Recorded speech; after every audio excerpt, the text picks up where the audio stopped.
El gran yelmo, también conocido como yelmo de cubo, surgió en Europa occidental a finales del siglo XII, apareciendo por primera vez en la década de 1180 durante las primeras cruzadas.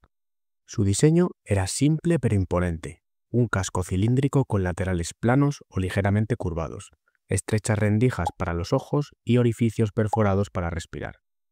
Cubría completamente la cabeza y ofrecía a los caballeros una protección mucho mayor en el combate montado.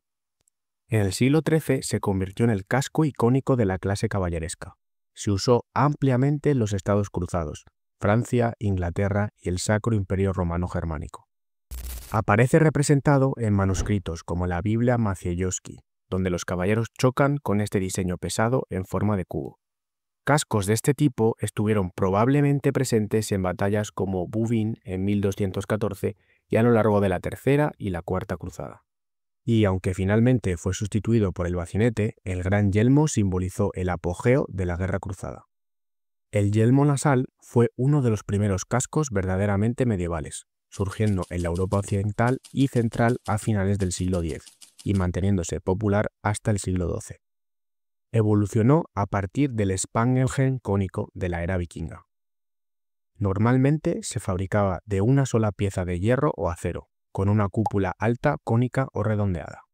Su característica principal era la barra protectora para la nariz, el nasal, que defendía el rostro sin sacrificar visión ni ventilación, ideal para guerreros montados.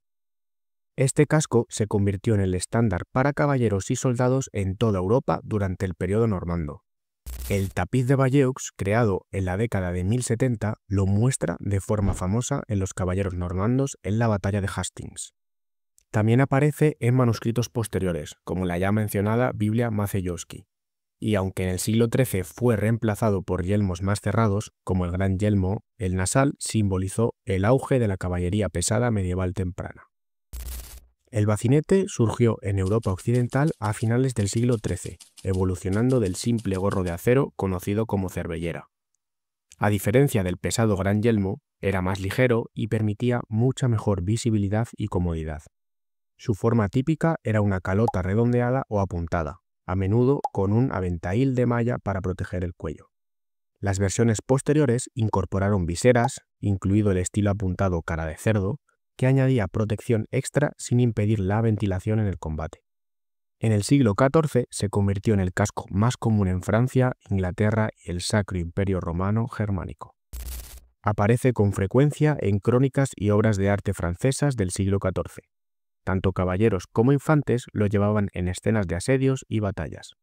Los bacinetes estuvieron presentes en choques famosos como Crécy en 1346 y Agincourt en 1415. Su equilibrio entre movilidad y protección los hizo indispensables. Con el tiempo, el diseño evolucionó hacia cascos más cerrados como el sayet y el almete. El sombrero de hierro, también llamado kettle hat, apareció en Europa occidental a principios del siglo XII, con ejemplos en Inglaterra y Francia. Su diseño era abierto y sencillo, una corona redondeada y una ala ancha inclinada hacia abajo, que le daba aspecto de sombrero metálico. Esta forma ofrecía excelente protección contra flechas y golpes descendentes, resultando especialmente práctica para infantería, ballesteros e incluso campesinos reclutados. El kettle hat se muestra con gran viveza en manuscritos como la Biblia Maciejowski, donde soldados comunes llevan su ala ancha en escenas de batalla caóticas. También aparece en el Salterio Luttrell, que representa a infantes y arqueros ingleses equipados con este práctico diseño. Estas fuentes destacan cómo el sombrero de hierro se convirtió en símbolo de los combatientes ordinarios de toda Europa, valorado por su defensa contra proyectiles y golpes desde arriba. El sayet surgió en Italia y Alemania a principios del siglo XV y se extendió rápidamente por Europa occidental. Se desarrolló como un sustituto más ligero y práctico del bacinete, ofreciendo mejor visión y movilidad.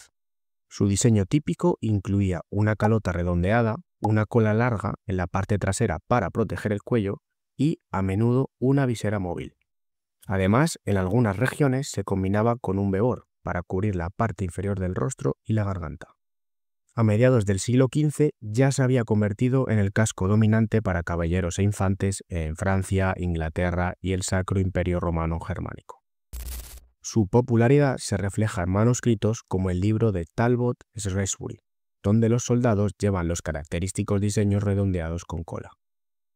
Cascos como estos estuvieron presentes en grandes batallas de la Guerra de los 100 años y aparecen en innumerables escenas de torneos, simbolizando la guerra medieval tardía. El almete apareció por primera vez en Italia a principios del siglo XV y pronto se extendió por Europa. Estaba diseñado para integrarse perfectamente con las armaduras de placas completa. Su sello distintivo eran las dos piezas laterales articuladas que se cerraban bajo la barbilla y se bloqueaban. De este modo se encerraba el rostro de una forma que ningún casco anterior había logrado.